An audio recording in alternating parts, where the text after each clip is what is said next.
Well, that was a tease. Or do we still have some hope for the playoffs when it comes to the Calgary Flames in the 2020-21 special COVID All-Canadian North Division edition season? Anyway, you'll know what I mean, as it's time for another episode of...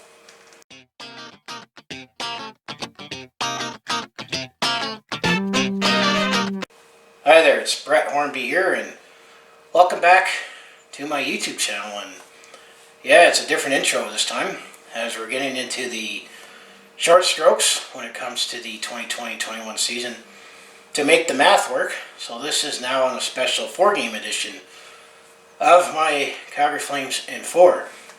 We're still in Season 3, this is episode number 10, and all intents and purposes what the schedule when it originally was released.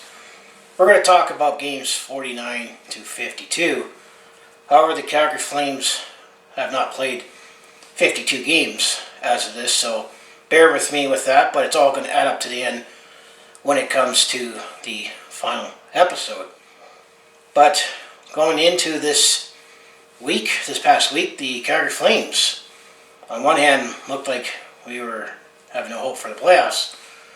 However, we had a 3-game set with the Montreal Canadiens, and if we were to sweep that said 3-game set with the Montreal Canadiens, we would definitely still be in the hunt. What we say, put the heat on when it comes to the Montreal Canadiens. Pun intended in that case. However, we like to get teased as well as Calgary Flames fans. So I'll bring up my notes here and let's just talk about how the last 4 games went.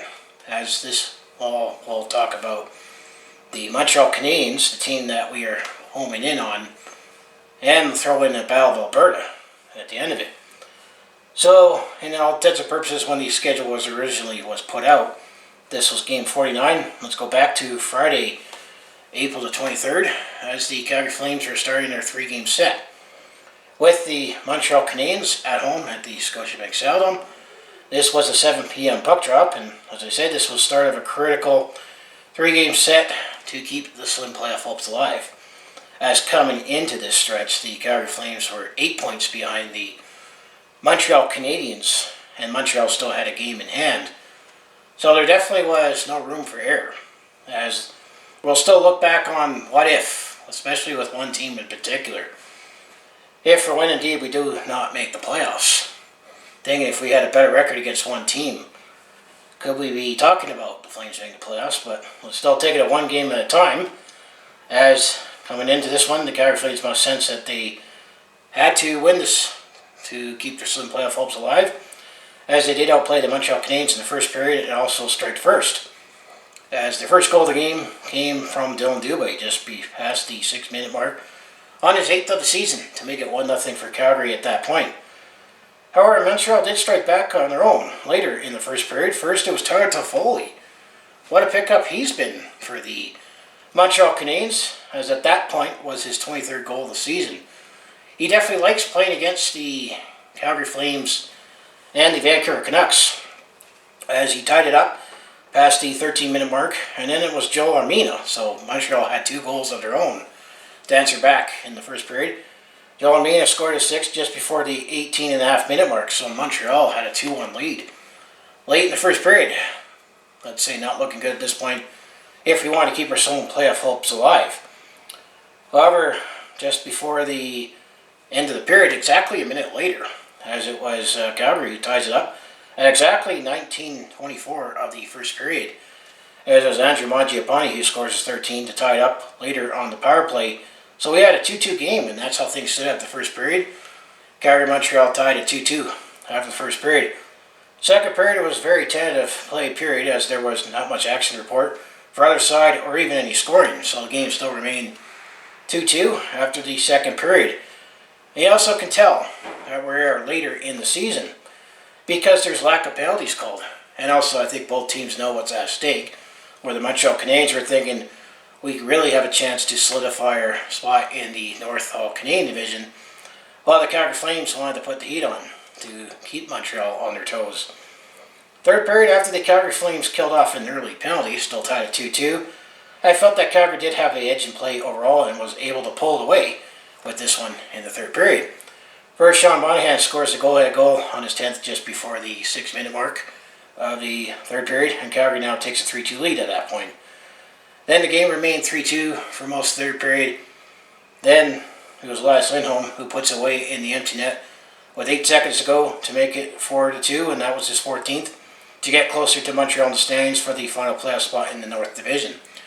I did feel Montreal did have their moments in the third period to keep it interesting, but ultimately the Calgary Flames still continued their dominance and strong play against the Montreal Canadiens this season. As when we look at the season series, Calgary definitely has dominated against Montreal for the most part this season. So for the first game, Calgary also outshot Montreal 31-20. Overall, Calgary was led by Sean Monahan, who actually was a part of 3 goals, with a goal and 2 assists. Andrew Mangiapane also had a big game with a goal and assist. And when it comes to the goaltending story of the game, it was Jacob Markstrom, who's pretty much going to be playing every game down the stretch now that we traded Dave Riddick off to Toronto. He made 18 saves for Calgary, so it was definitely a strong defensive effort, kind of like a throwback to Daryl Sutter, now being the man in Calgary. While it was Jake Allen who made 27 saves for Montreal. So that was game 49. So game 50, this happened the next night on Saturday, April the 24th, as this is the second game of 3 in the 3-game set with the Montreal Canadiens. Once again, this was at the Scotiabank Saddledome, but a 5 p.m. puck drop. So not too late of a night for Hockey Night in Canada. So let's do it again with the same playoff hopes on the line. Now the Calgary Flames are actually 6 points behind the Montreal Canadiens in the playoff race coming into this one after the win the previous game. First period, I would feel Montreal had a better start and actually had the slight edge in play over Calgary. First goal of the game actually went to the Montreal Canadiens, as was Nick Suzuki, who scores his 9th just past the 11.5-minute mark to make it 1-0 for Montreal. However, just like the previous game, Calgary did score a goal late in the first period. In fact, with 31 seconds to go, it was on the 16th of the season by Johnny Gaudreau to make it a 1-1 game. So we had a 1-1 game after the first period in the second of 3 against the Montreal Canadiens. Second period, the Calgary Flames did strike back and also took advantage of Montreal, who at this time were starting their rookie goalie in Caden Primoz. Carey Price still was out with his concussion. Definitely is a big blow for the Montreal Canadiens. One of the reasons they have struggled, but definitely the Calgary Flames took advantage, as Calgary takes a 2-1 lead as Milan Lucic, who scores his 9th of the season, just past the 2-minute mark of the second period. Then Johnny Gaudreau scores his 2nd of the game at the 5.5-minute mark. So on that, Calgary now takes a 3-1 lead at that point of the second period. So things are looking good once again for the Calgary Flames. Calgary also did play a little more aggressively in the second period, taking 3 penalties in the process. Montreal did actually get within 1 later in the second period, as it was Tyler Toffoli on the power play. Scores his 24th just past the 18-minute mark, but Calgary still did have a 3-2 lead after the second period. Third period was similar to the previous game, as Calgary was able to put this one away and put the heat on the Montreal Canadiens. In the playoff hunt, Calgary did actually make it a 4-1 game, as it was Brett Ritchie who scores his 3rd of the season at 4:41 to really open up the lead for the Calgary Flames. Montreal also took a few more penalties in the third, which also helped Calgary's case to stay in front in this game, as Rasmus Andersson was able to put this one late, who scores his 4th just past the 17.5-minute mark to make it 5-2 for Calgary. There was no doubt on this one who was going to take this one, as Calgary wins over Montreal again, but this time with a 5-2 score. So Calgary is definitely closing the gap on the Montreal Canadiens in the North Division for the final playoff spot. Calgary did also shoot Montreal overall 34-32 in this one. Calgary was led by Johnny Gaudreau, who had 2 goals. Derek Ryan also chipped in with 2 assists. Montreal was led by recently acquired former Flame, former Blackhawk, former Philadelphia Flyer, and Eric Gustafsson, who chipped in with 2 assists. So Eric Gustafsson back in Calgary after spending some time with Philadelphia. When it comes to the goaltending story of the game, it was Jacob Markstrom who made 30 saves for Calgary, while it was Caden Primo who made 29 saves for Montreal. So after winning the previous 2 games, Calgary has now closed the gap on Montreal to 4 points, but Montreal at this whole time still had a game in hand. Montreal's almost played fully catch-up after they were shut down due to COVID last month. However, this win, came at a big price for the Calgary Flames, as Noah Hanifin, who left the game in the first period with a shoulder injury and required surgery. So if the Calgary Flames do manage to get into the playoffs, we're going to have to do it without one of our top 4 defensemen in Noah Hanifin. So yes, we won the first 2 against the Montreal Canadiens, but it did came at a steep price, unfortunately. So that was game 50. So game number 51, this happened on Monday, April the 26th, as the Calgary Flames once again were taking on the Montreal Canadiens at home at the Scotiabank Saddledome. 4:30 p.m. puck drop, so getting a little earlier with every Calgary-Montreal game. Could Calgary make this a clean sweep and really close the gap on the Montreal Canadiens in the playoff run? Also, some excitement in this one, I would say, for the Montreal Canadiens, as Cole Caulfield made his debut for the Montreal Canadiens. We heard nothing about it. This Cole Caulfield kid making his debut. Being a little sarcastic, that's all we heard about with this game. First period, both sides looked tentative, which was expected given what's at stake for this game. Calgary did get into some penalty trouble midway in the first period, and Montreal took advantage of that. The first goal of the game actually went to the Montreal Canadiens. That was Shea Weber, who scored his 6th just a second before the 10-minute mark of the first period. So Montreal takes a 1-0 lead at that point in the first period. However, Calgary did strike back just over a couple minutes later as Elias Lindholm, who scored his 15th at the time to make it a 1-1 game. And both goals came exactly on the power play. So that was it for the first period, so there was nothing else to report. So we had a 1-1 game after the first period. Second period was a little more the same for both sides. Both sides are very tentative in their play, given what's at stake. I would think maybe the Montreal Canadiens might be thinking the Flames are in their head, feeling the heat, and the Flames wanted to close the gap on them. But none of the action for the second period didn't come until late, as Tyler Toffoli, he definitely, as I already mentioned, he likes playing against the Calgary Flames and the Vancouver Canucks. He scores his 25th of the season, just past the 18-minute mark. So 18 minutes into the second period, Montreal takes a 2-1 lead at that point, and Montreal takes a 2-1 lead on that goal going into the third period. I would say that goal that Tyler Toffoli scored felt like a dagger, because that seemed like that really deflated the Calgary Flames after that. Going into the third period, I felt the Montreal Canadiens did have the edge in play and really determined to win this one to get closer to a playoff spot on their end.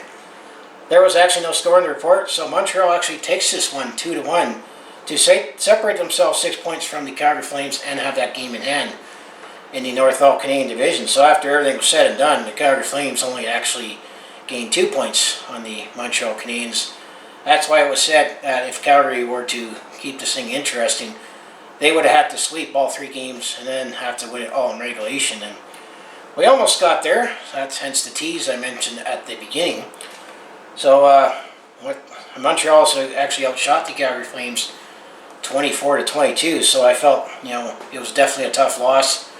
Once that Tyler Toffoli goal happened late in the second period, that seemed to have been the dagger in the fleet of Calgary at that point. So when it comes to the goaltending story, Jacob Markstrom, he made 22 saves for Calgary. Well, as Jake Allen, who was back in net for the Montreal Canadiens, he made 21 saves for Montreal. I'd say overall it was a tough loss despite the effort. The Calgary Flames at least give some playoff hopes. So Calgary's definitely good at that when it comes to putting that tease in. But that was game 51. So game 52 to wrap up this episode, and then the next episode will definitely be where all those catch-up games will come when I get to the looking ahead. So game 52, this happened on Thursday, April 29th, as the Calgary Flames head up the road to Edmonton to take on the Edmonton Oilers at Rogers Place. And while the previous loss was a tough one for the Calgary Flames, they still have some playoff hopes, and nothing better to take it out on the Edmonton Oilers. And this was the 9th time this season that the Calgary Flames and the Edmonton Oilers met this season, in the North All Canadian Division COVID edition of the hockey season. First period, surprise, there was actually no penalties or even a fight to report. We are later in the season, Calgary Edmonton. Something had to give, but actually there was nothing to report on. Also, it was actually quite a task that the Calgary Flames had on hand, as Connor McDavid, he's definitely been a scoring freak this season. I know I actually saw a tidbit that coming into this game that I think he had a stat where he had 14 points in 14 periods. And there's potential that with only 56 games in this season. Connor McDavid could get 100 points in 56 games. So wow, he's definitely one of the best players in the league, or the best player in the league. Great to watch, and he always seems to have big games against the Calgary Flames. And let's hope what happened in this game isn't going to be a precedent for the last time we played the Edmonton Oilers this season. So getting back into the game itself, Calgary did score first, as it was Elias Lindholm who scores his 16th of the season, just past the 6-minute mark, so Calgary takes a 1-0 lead at that point in the first period. However, Edmonton did tie it up at 1-1 as James Neal. Yeah, that James Neal. Actually, that was only his 4th goal of the season. So Milan Lucic, earlier in the episode, I said he has 9 goals, so we're still doing all right in the James Neal, Milan Lucic trade, but this was his 4th just before the 13.5-minute mark, so we had a 1-1 game after the first period. Second period, the lack of penalties definitely made it up, with none in the first period, as all sides actually took 2 penalties each, but nothing out of the ordinary even for Bell, Alberta, up to the 3.5-minute mark. As second period, I felt the Calgary Flames had the edge in play. After a fairly evenly played first period, I would say, Calgary actually takes the lead, as Elias Lindholm, he's been definitely on a hot streak lately for the Calgary Flames. He scores the second of the game just past the 7-minute mark, so Calgary takes a 2-1 lead, and actually that's how things stood after the second period. Calgary up 2-1. Third period, Edmonton did press back by outplaying Calgary, but Jacob Markstrom definitely was standing tall in this one. With Jacob Markstrom continued to stand tall for the Calgary Flames, Calgary was able to add to their lead, as it was Dylan Dubé who scored his 9th just past the 12-minute mark to make a 3-1 game at that point. There was no more scoring to report in this edition of the Bell, Alberta, and still try to keep up in the playoff race in the North Division. So Calgary wins this one 3-1. Edmonton also outshot Calgary with a slight edge, 31-30 overall.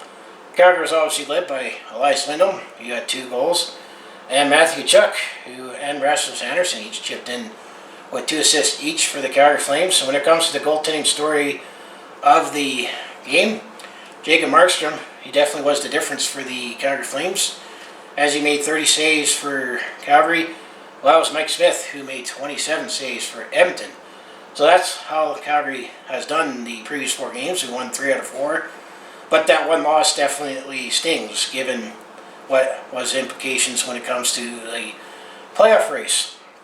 So now this is where we'll take a look at the stats and standings. And then for the final time this season, we'll have a Stockton Heat's Quick Hits segment, as the Stockton Heat are done their season. So first, let's take a look at the standings. So technically, Calgary's only played 49 games because 3 games got rescheduled. But at this point in the season, and when I planned my episodes, we would have been up to game 52 if everything went as planned. But we'll put those makeup games in the next episode. So after 49 games, the Calgary Flames have won 22 games. They lost 24, and they have 3 overtime or shield losses, which gives them 49 points in 49 games. So they are just below 500, which puts them 5th in the North Division.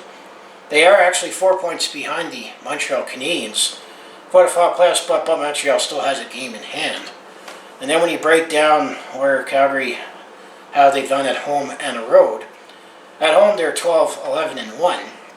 So I'm going to say they're at least over 500 at home in the lack of Sea of Red, as there's still no fans allowed in attendance, at least up in Canada. Getting jealous that the fans or markets in the U.S. at least have some fans in attendance. Well, on the road, the Calgary Flames are 10-13-2.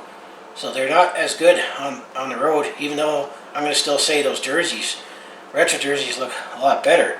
So that's how the Calgary Flames look overall when it comes to the standings, just the Calgary Flames. So now we'll take a look at the stats, but let's look at the season series first. And there's definitely going to be one season series that's going to stand out, that if indeed we don't make the playoffs, I'm going to say what if. So when it comes to the Vancouver Canucks, the Calgary Flames are still 4-2-0 against the Vancouver Canucks, and they still got 4 more games to go. And that's all going to be at the end of the season. And who knows what could be still at stake at the time for both teams. Then when it comes to the Edmonton Oilers, well, Calgary's 4-5-0 against the Edmonton Oilers. So the best that the Calgary Flames can do is 500 against the Edmonton Oilers, as they still got 1 more game to go. with the Edmonton Oilers. Then when it comes to the Winnipeg Jets, the Flames are done with the Winnipeg Jets. They're 3-4-1 against the Winnipeg Jets.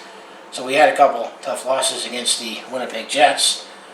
And then when it comes to the Toronto Maple Leafs, we are also done with the Toronto Maple Leafs. This will likely be the team that we will play if we get into the playoffs. Assuming Toronto finishes first in the North Division, we are 3-5-1 against the Montreal Canadiens. And we have definitely have a work cut out against the Montreal Canadiens. Actually, I lied about the Winnipeg Jets. We actually have one more game against the Winnipeg Jets because I was like, yeah, it didn't work. So we have one more game against the Winnipeg Jets, but we are done with the Toronto Maple Leafs when it comes to the season series. Then this is where we're going to say, what if? The Calgary Flames against the Ottawa Senators. We're 2-5-1 against the Ottawa Senators. And we still got one more game left with the Ottawa Senators. We definitely don't want to take them lightly. Although Ottawa's had our number this season. They're the only team that Ottawa likes playing in the North All-Canadian Division. And then the last team, the team that we definitely done the best with, but unfortunately that one loss came when it did, was the Montreal Canadiens. We are done with the Montreal Canadiens this season. We are 6-3-0 against the Montreal Canadiens. So that's how the Flames look against all the Canadian teams in the North Division this season. So now let's look around the league, shall we? Take a look at some stats and standings and lament on some possible playoff matchups. As with the season being the way it's structured this season, I'm going to say there won't be as many playoff races because a lot of spots are actually claimed and there's a bigger gap between teams. So let's start with the Scotia North All-Canadian Division. Well, Toronto's first placed and they have clinched their playoff spot. So after 50 games, Toronto is 32-13-5 for 69 points. Then in second place is the Edmonton Oilers. After 48 games, they're 29-17-2 for 60 points. Then in third place is the Winnipeg Jets. After 49 games, they're 27-19-3 for 57 points. And then in fourth place, the final playoff spot, the team that we could still potentially home in on, but we don't have any more games to play against them, is the Montreal Canadiens. After 48 games, they're 21-8-9 for 51 points. And then the Calgary Flames are fifth. After 49 games, they're 22-24-3 for 47 points. So we are 4 points behind the Montreal Canadiens, but they have a game in hand. Then in sixth place is the Ottawa Senators. After 50 games, they are 19-27-4 for 42 points. However, the Vancouver Canucks, they're last, but they've only played 44 games because they're just starting to play catch-up. And they're definitely going to be playing catch-up all right after they've been shut down with COVID. After 44 games, they are 19-22-3 for 41 points. So actually, when it comes to points percentage, Ottawa's actually got the lowest point percentage in the North Division at 420, while the Vancouver Canucks are at 466.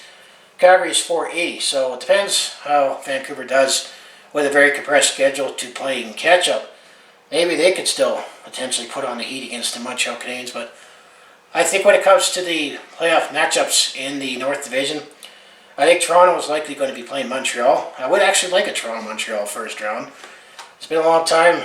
I don't remember the last time they played each other in the playoffs, but I would still love to see that if Calgary does not make the playoffs. And it looks like Edmonton is destined to host Winnipeg. That's going to be an interesting series to see who will pull out of that one, because both teams have question marks in my mind when it comes to going on a nice long run. So that was the North Division. So now go to the Discover Central Division. Well, the top three has definitely been obvious for a long time, and the top three have actually already punched their tickets to the playoffs. So in first place is the Carolina Hurricanes. After 50 games, they are 33-10-7 for 73 points. And in second place is the Florida Panthers, who actually, they're benefiting from Sam Bennett, and he's definitely been playing well since we shipped him off to Florida, which definitely got a question why suddenly. But after 52 games, they're 33-14-5 for 71 points. Then in third place is the Tampa Bay Lightning. After 50 games, they are 34-14-2 for 70 points. So the top three has definitely been, that's been the top three for the last month, and it's been far away. So now what it comes to in fourth place right now is the Nashville Predators. After 51 games, they're 27-22-2 for 56 points. Is Nashville going to eventually pull out and maybe get that final playoff spot? Although below the playoff line is the Dallas Stars. After 50 games, they're 21-17-12 for 54 points. Dallas definitely has benefited a lot more with the loser points in overtime or shootout. But they are 2 points behind the Nashville Predators and actually have a game in hand. But I like Nashville a little more to actually get that playoff spot. However, Chicago, although they're 6 points behind the Nashville Predators, but they have a game in hand after 50 games. They're 22-22-6. And then Detroit. Actually, Detroit's not in last place. They're in 7th place. After 52 games, they're at 17-26-9 for 53 points. Then in last place is the Columbus Blue Jackets. After 51 games, they're 16-25-10 for 42 points. Now, actually, I think both Detroit and Columbus actually are officially eliminated. Yeah, they are officially eliminated from playoff competition. So I'm going to still think Nashville is likely going to get that 4th playoff spot. Dallas might have a chance, but the way the matchups look right now, you'd have Carolina playing Nashville, and that would be an unpredictable series. And then the Battle of Florida and Tampa Bay. I would like to see that, the Battle of Florida, and maybe ramp up that rivalry. Excuse me. So that's the Central Division. Now in the West Division, the top 3 are already punched their tickets to the playoffs. So in first place, you got the Vegas Golden Knights. They're definitely running away with it. After 48 games, they're 35-11-2 for 72 points. Then in second place is the Colorado Avalanche. No surprise that Vegas and Colorado are leading this division.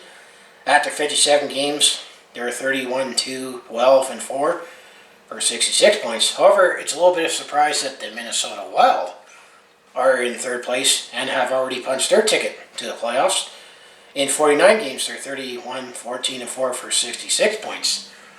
Then in fourth place, which I'm going to say is definitely likely going to be the team because they definitely have some gap with everybody else in the Central Division, is the St. Louis Blues. After 48 games, St. Louis is 23-19-6 for 52 points. And then below the playoff cutoff line is the Arizona Coyotes after 50 games. So St. Louis has 2 games in hand and actually has a 5-point lead on the Arizona Coyotes. But Arizona is 50, after 50 games, they're 21-24-5 for 47 points. Then the San Jose Sharks, after 49 games, they're 20-24-5 for 45 points. Then in seventh place is the Los Angeles Kings. After 47 games, they're 18-23-6 for 42 points.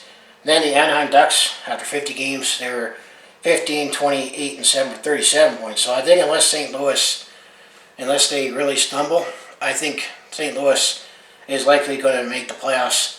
So I think the playoff matchups are likely going to be Vegas will take on St. Louis. That will be a new series. And then Colorado will play Minnesota. That will be a nice regional series as well. But I think what will likely happen is you're likely going to have a heavyweight matchup in the second round. With Vegas and Colorado playing in the second round, that's definitely going to be a heavyweight matchup where one team is definitely going to be very disappointed in their season. If that's happened, but that's looked like that's likely going to happen. So that is the Honda West Division. Then when it comes to the Mass Mutual East Division, well, the top 2 teams have actually punched their tickets to the playoffs, and I think it's looking like the top 4 is likely going to be the top 4. That's going to be in. So in first place, you got the Washington Capitals. After 50 games, they're 32-13-5 for 69 points. Then you got the Pittsburgh Penguins after 51 games. They were 33-15-3 for 69 points, and they're off to the playoffs. And are they going to be destined to play each other yet again in the second round? Another Sid and Ovi playoff series? Who knows? But you got the New York Islanders. After 50 games, they're 30-15-5 for 65 points. It's only a matter of time before I think the New York Islanders will get in. Then you got the Boston Bruins after 49 games. They're 29-14-6 for 64 points. I think the top 4 in this division is likely going to be the top 4. Because the New York Rangers, even though they've made a nice run at it, after 51 games, they're 26-19-6 for 58 points. Boston leads by 6 points, but have 2 games in hand. So I like Washington, Pittsburgh, who are already in, and the New York Islanders and Boston to join them. The Philadelphia Flyers, after 50 games, they're 22-21-7 for 51 points. They're likely done, but this is an odd year. Philadelphia doesn't make the playoffs in the odd year. It's the even years that they make the playoffs, right? I don't know what it is with Philadelphia, but They'll chalk it up that, yeah, it's an odd year, as in 2021, so we weren't going to make the playoffs this year. And then the New Jersey Devils, after 50 games, they're 16, 27-7 for 39 points, they're done. And the Buffalo Sabres, they're 13, 31-7 for 33 points, they're also done, as in they're mathematically out. So looking at potential playoff matchups, well, Washington would play Boston. That definitely, I think, would favor Washington in that. Pittsburgh, the Oilers, that could be a coin toss in my mind. Could it be the youth or the experience? Who knows? But could we be destined for yet another Washington-Pittsburgh second-round matchup? But that's how the standings look at this point of the season as we get into the final stretch drive, and literally all the half the playoff spots are already claimed. So that's what's different. But it's just the way how everything is set up this season with only divisional play. So when it comes to the stats, well, Elias Lindholm and Johnny Gaudreau are tied for the leading goals with 17 goals each, and Andrew Mangiapane has 13 for third, and then Matthew Tkachuk, Sean Monahan each tied with 10, which I actually think that's pretty low considering that the North Division is the highest scoring division. But I think the Flames actually are the lowest scoring team in the North Division as of this. And then when it comes to assists, well, Elias Lindholm leads with 26 assists. Then you got Matthew Tkachuk second with 23.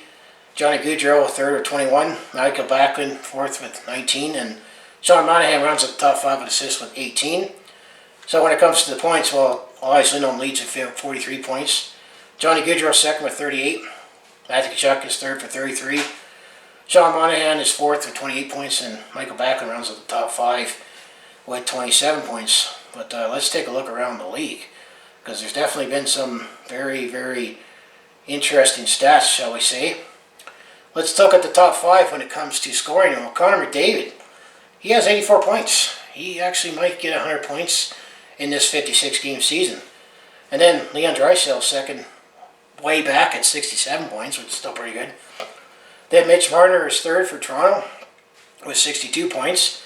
And then Nathan McKinnon and Patrick Kane round up the top, tied at fourth in the top five with 61 points each. So I want to say likely Connor McDavid's Art Ross trophy it's his, regardless, even if he doesn't play the rest of the season. And then when it comes to goals, there might be a clear-cut winner with that as well.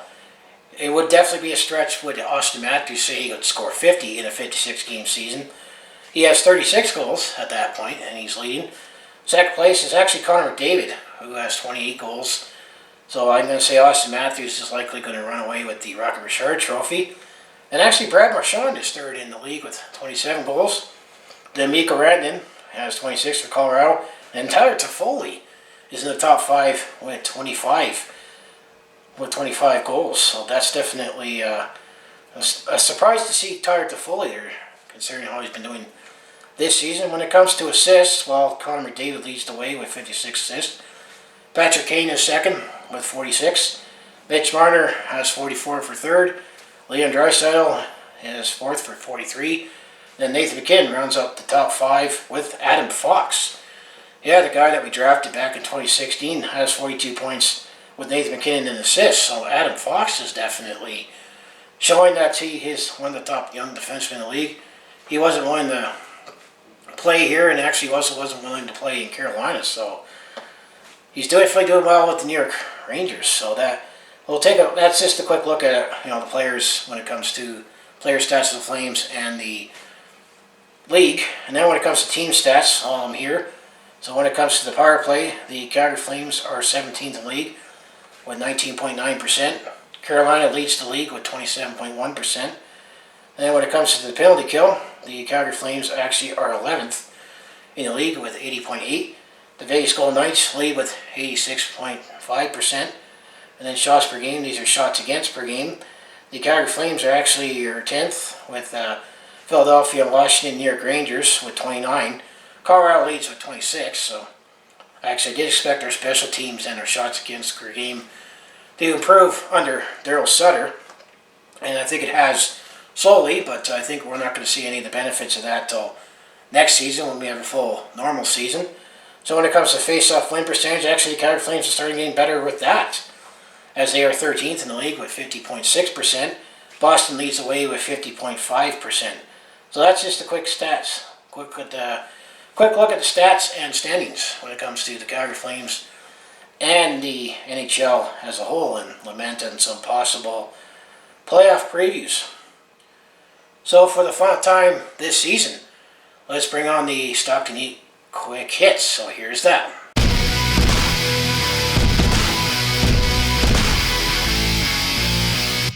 So yeah, the Stockton Heat, actually we're going to play 30 games in the American Hockey League, and the American Hockey League wasn't going to have a Calgary Cup Playoffs. So here's how the Stockton Heat looked in the final 5 games in the regular season as they temporarily moved shop here in Calgary with the COVID border restrictions, and there was a all-Canadian division in the American Hockey League as a result.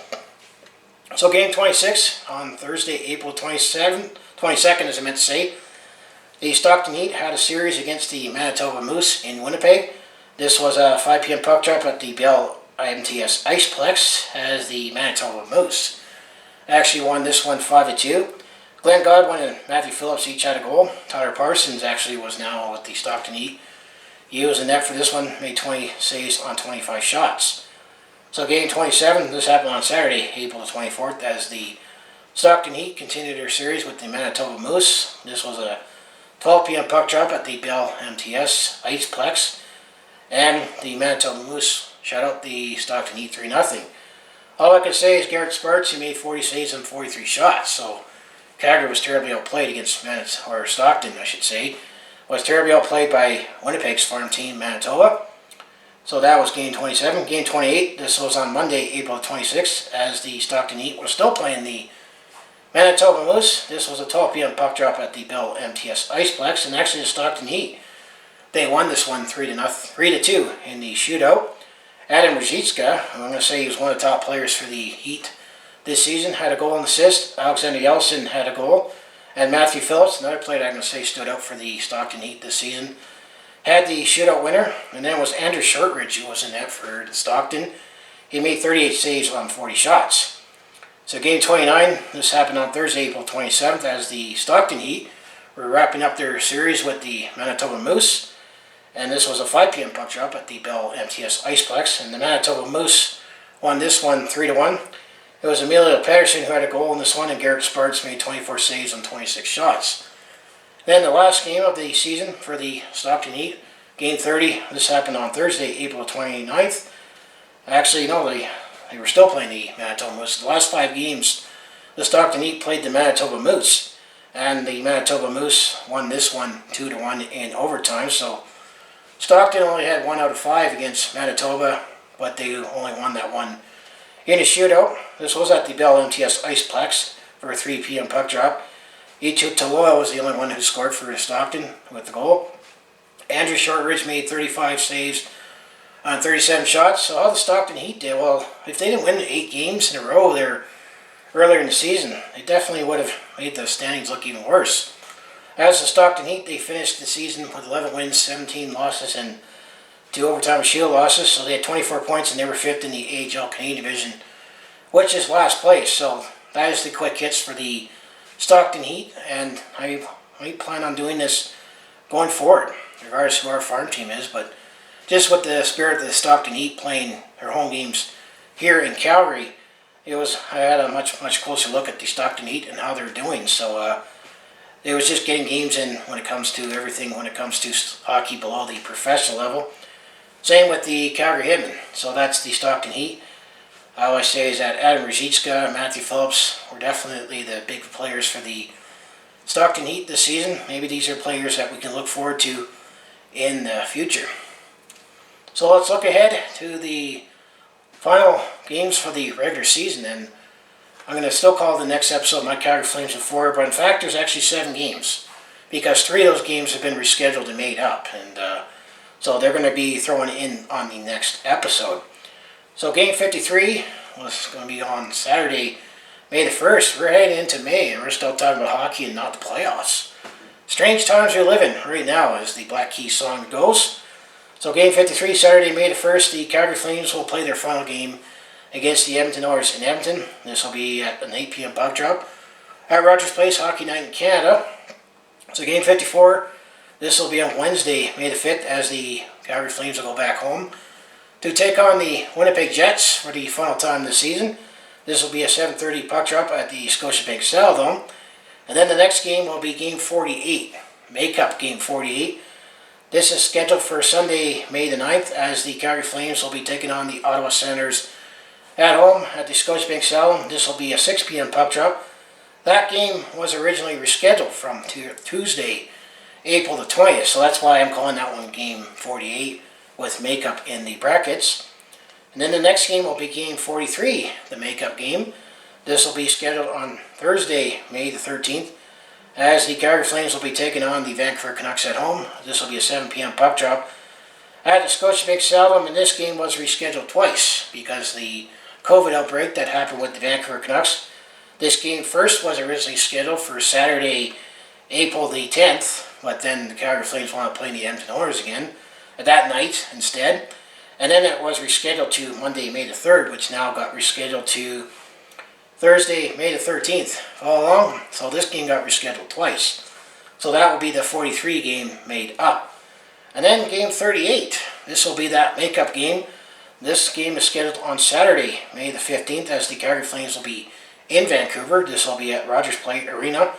8 p.m. puck drop. This game also was rescheduled twice. That game was originally scheduled for Wednesday, March the 31st. And then that's when the COVID outbreak started for the Vancouver Canucks. Then it got scheduled to Wednesday, April the 21st, but then Vancouver wasn't ready to come back. So that game now got rescheduled to Saturday, May the 15th. So follow along with that one. So that's why there's going to be more games in the next episode for a 4-game episode. But this is just, me keeping up with my upload schedule. And then the last 2 games. Game 55, this will be on Tuesday, May the 18th, as the Calgary Flames will be taking on the Vancouver Canucks in Vancouver. Don't know when puck drop is going to be. I guess you'll find out when I do the next episode. This game also was rescheduled twice. That was rescheduled from Saturday, May the 8th and Saturday, May the 15th. But now will be played on Tuesday, May the 18th. Then the final game of the regular season will be on Wednesday, May the 19th. So I guess May the 20th is when I'll be recording the episode 11. The Calgary Flames will be taking on the Vancouver Canucks in Calgary. We don't know when the puck drop is going to be at the Scotiabank Saddledome, as that game was originally rescheduled from May the 8th, or April the 8th, and Sunday, May the 16th, though. Thursday, April the 8th, and Sunday, May the 16th, when that game originally was scheduled, was now Game 56. So we'll have 7 games in the next episode, which will still be my Calgary Flames in 4, but 3 of them are scheduled makeup games that I touched upon in the earlier episodes that game was scheduled but didn't actually get played. Now they'll get recapped in the next episode. So that's all I have for my Calgary Flames in 4. I'm going to still say playoffs still look very slim, but you still never know. Mathematically, it's still possible, but we had a nice tease, especially when things were looking good against the Montreal Canadiens. But we got to get realistic, and maybe when it comes to forcing the Flames' hand to potentially look at maybe making some changes, maybe not making the playoffs might be what this team needs to really reevaluate things, in my mind. And when we get there, there'll definitely be some off-season content. So anyways, like I say, you want to follow along this Calgary sports fan's journey, home of the Flames, Hitmen, Roughnecks, and Stampeders. I also do talk Calgary sports on my YouTube channel, recapping games and stories, like games like this, for example. But I also do a variety of non-sports content, like personal vlogs, attempt at comedy. I also do share my experience with them on the road or a sport event, and I think I'll have a little more time to catch up in those areas once the hockey season is over. And I'm also starting to do some more on-the-go vlogging. So if that all sounds like it'd be interesting to watch, to follow along with this Calgary sports fan's journey, you know what you do, just make sure you subscribe. I also have my other social links down in the description below. So I'm going to still say go Flames go. I guess we'll see you in 3 weeks for the final episode of the regular season. Are we still going to make the playoffs? We can still hope, but I think it's unlikely. But I'm going to still say go Flames go. Thanks for watching, and I'll see you in the next video.